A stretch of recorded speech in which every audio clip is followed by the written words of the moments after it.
Good morning, everybody. I hope the volume comes through on here because there is somebody outside mowing. I don't even know where they're mowing, but they're pretty close by. Our grass hasn't even grown yet. We have literally had one nice day that was like 60 degrees. The rest was under 50, but yet there's somebody mowing. There's also planes flying overhead. Even though I have my microphone on, sometimes that noise comes through. I do have a little tiny closet that I made into a YouTube studio room. But it is actually hotter today. I think it's like 70, so I'm sweltering. I'm already sweating and ugh.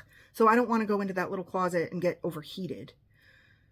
Yesterday I uploaded a video and it was about how I was raised by very critical, judgmental people in my life and how I survived through that, being one of the most sensitive signs in the astrological zodiac chart.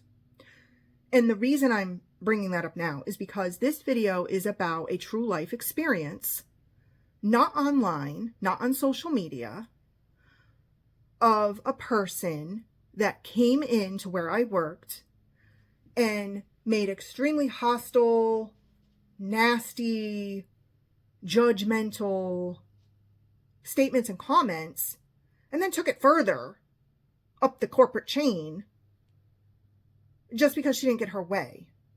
And the reason I'm bringing that up is because yesterday morning I was reading about a forum, or I was reading the forum, and people were on there saying that in real life, people don't act like they act online.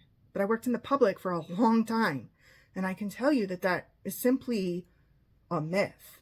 People in real life absolutely do act like that. Recently, I was watching a comedy, and the comedian is actually retiring.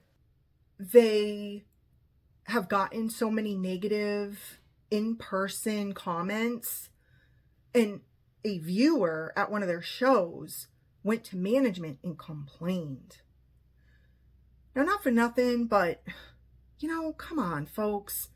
A comedy show and you're going to get offended? Now, granted, there are some comedians that can get pretty raunchy.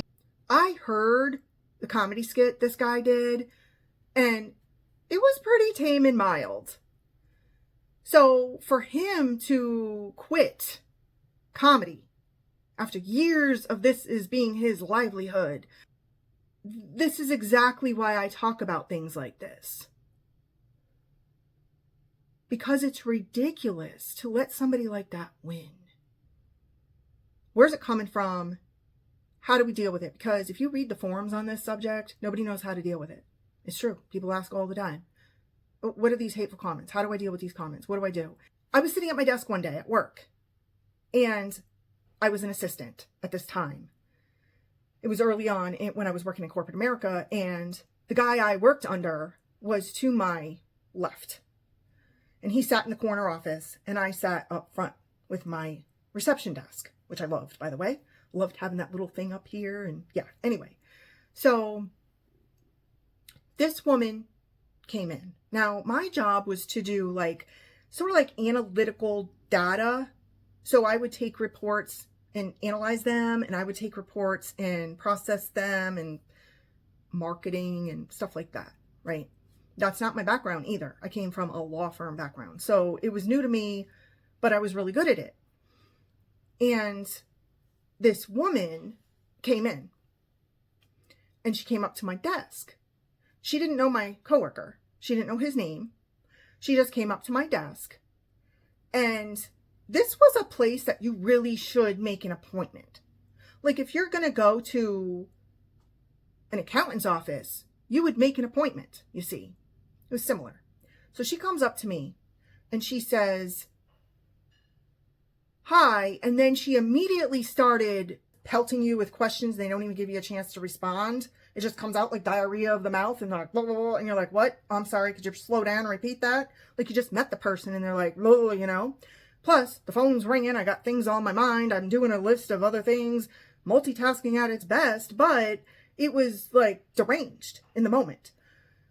So I looked at her and I said, "I'm sorry, could you repeat that, please? I'm so sorry. I want to write that down." And she looked at me and she said, she turned her back actually. And she just started talking like out into the middle of the room.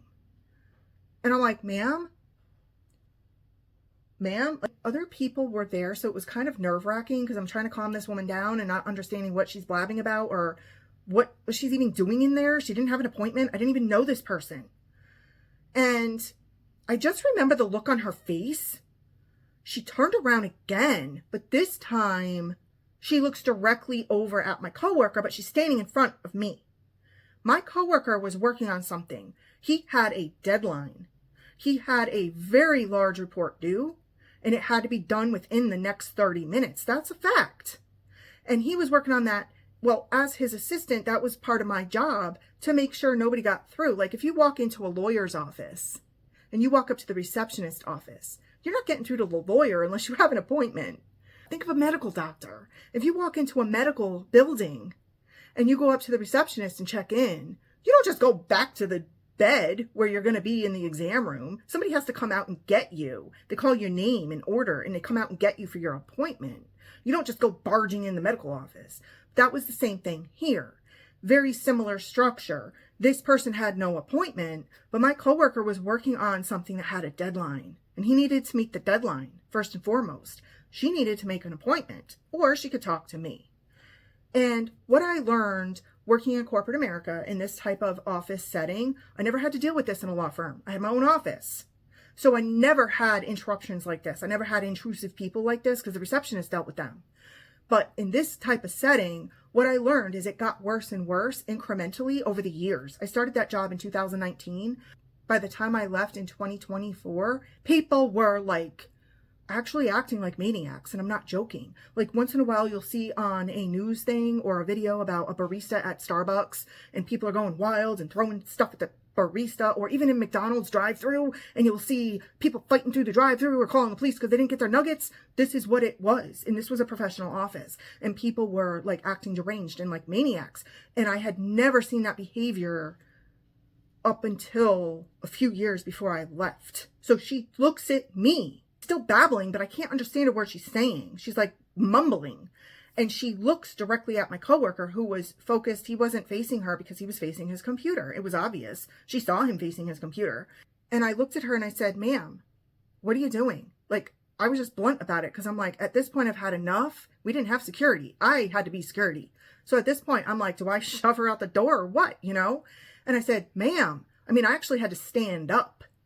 I said, ma'am. And I said, ma'am, calm down. I said, I'm trying to help you. I thought you were talking to me.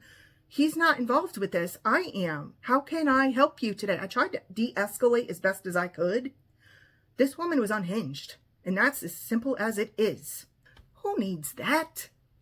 I just want to sit there, do my job, and drink a nice, soothing cup of tea. Who the heck needs all that drama? Especially when you're at your job, you're just trying to get done with your job, you know? Nobody wants all that. The fact that people say this doesn't happen in person, it does. And it's worse because it's in your face. It didn't end there. Took my lunch, had a cup of tea, felt good. Like, it's gone. That bad energy is out of here. You know, and I sat and did my job. Until corporate called. This woman had called corporate offices to complain because she said nobody helped her and she was totally ignored, which is a false lie. That's not true at all. That never happened. That's a lie. So I had to explain myself to corporate, which that's always uncomfortable. They don't believe you. Corporate people are trained to never believe their own employees. Well, at least where I worked. Maybe that's not every office, but in my office, that's the way it was. Not only did I get a call from corporate, the marketing manager called me up. He said, hey, we have a customer that's very unhappy. She left a terrible review. 1 star. And I said, well, it's a good thing I don't base my life on stars. And he said, how do you want to respond to this? What's there to respond to? I said. Well, she said she was ignored and we don't accept that. That's not appropriate behavior from our staff. I said, you're right, it isn't. Good thing I didn't ignore her. Any other questions? Well, he didn't like that very much. So then my manager got a report on his desk. What I said, how I said it, and now he's in my face. I said, I didn't have a problem with this woman. I've never had a problem with this woman. She could come back. I'd meet with her today. I'd set up an appointment with her today. She has the problem. I'm sorry you can't accept that, but that's the way it is. This is how it's been for the last couple of years here. It was never like this before. People have gotten worse and worse in the public eye, in the public setting. And if you don't believe that and you don't believe me, maybe this isn't the right job for me. He's like, well, I don't understand why you're getting so upset about it. Just admit it. No, I'm not admitting it because I didn't do anything. I was doing my job. I tried to calm her down. She wasn't having it. She came in here like a wrecking ball, and that's the way she was. My opinion about it doesn't seem to matter, but I'll tell you what I think. Personally, I think the woman is a little unhinged. I think she's got something going on in her life that makes her that way, and she came in here and took it out on me. And I bet you if you called her up right now, she'd have a totally different attitude. She wouldn't be unhinged. She wouldn't be angry because she got it out of her system on me. So my manager was like, well, you know what? She left a review. Now we have to respond. I'm like, well, then go ahead and respond.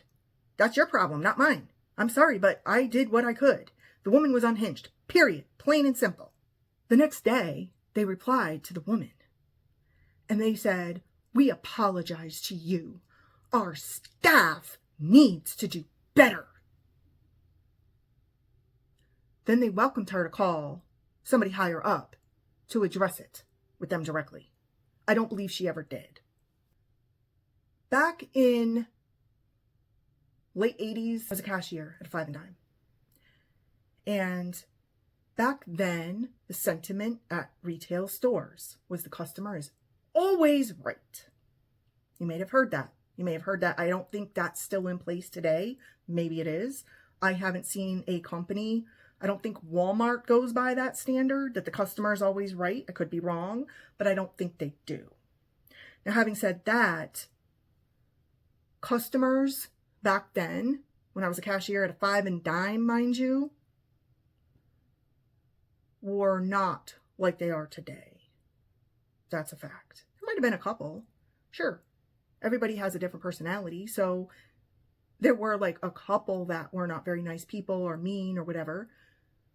But no, I had, no interaction with a customer like that ever. In my opinion, based on where I've worked and the different jobs I've had and working in public in different years, different decades, people got wicked worse after 2019. And that is a fact in my opinion. If you have a different opinion, I'm not saying you're wrong. I'm just saying it's my opinion. That's what I believe. I shared that opinion once with a coworker who was younger. He's like 25. And he said, people have always been this bad. I'm twice his age or more. I'm in my 50s. I have more years on him. And I can tell you, when I was 25, no, people were not this bad. They're not as bad as now that I'm older. I haven't seen this behavior previously. So, again, in my opinion, it's something that's happened increasingly with the past 5-6 years or so. Maybe 3 to 5 years ago, it started, and it just got worse. Come on, boy.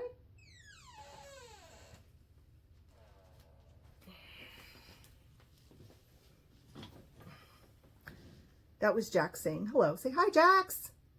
Say hi to everybody. Hello. To conclude what I'm saying, the fact that this woman was unhinged, not my fault. I didn't push her to that. She came in like that, okay? Had nothing to do with me. And I wasn't going to own it. If I did something to somebody, I'd own it. Trust me on that, I would. If I did something to somebody, I would apologize. I did nothing to this woman. I tried to help her. I can't help it if she wasn't having it. Sometimes there's just nothing you can do. People are going to behave like they want to behave. I was kind of embarrassed at first. Like, oh, geez, she left a 1-star review. It ruined my perfect record. Darn. However, it backfired. It backfired. Our office got busier because of the review. I'm not even joking you. It got busier. And I was like, what? How can that be? This woman left a scathing thing, saying all this ugliness about us, making us look like liars. How can it be that we're busier? People are coming in droves now. And then I realized, they always say, bad press is still press. And people say online that nobody would ever talk to you that way in your face. Yes, they would, first of all. But second of all, so what? Do not take that to heart. Do not believe it was you. Leave it where it belongs. Do not own that. Because that's that person's problem. And I'm sorry they're going through a struggle. And I'm sorry they're having a bad day. That's why I always say strive for joy. Because if you strive for joy, you won't get filled with that.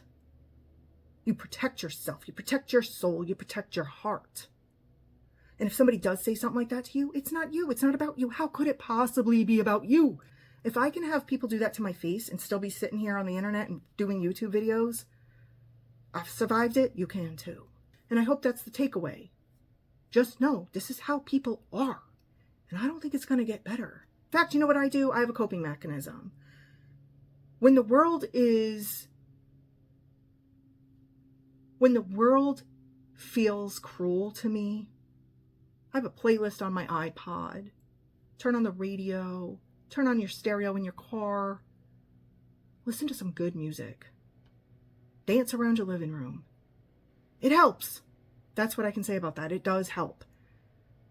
So don't let it get up in here. Don't let it get in here.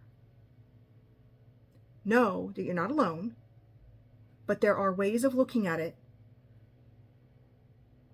where you don't feel it as such a harsh blow. Thanks for watching today. Take care.